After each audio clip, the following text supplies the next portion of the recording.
Jannatiy amallardan biri soliha qizni tarbiya qilish. 3 ta qizni tarbiya qilgan kimga jannat? Otaga jannat.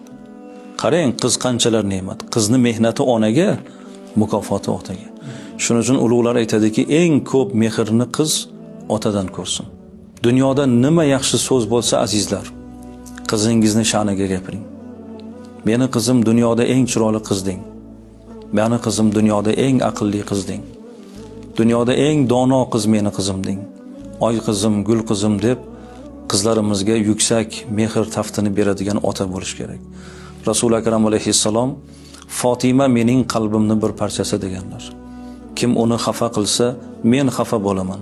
Kim uni xursand qilsa, men xursand bo'laman dedilar.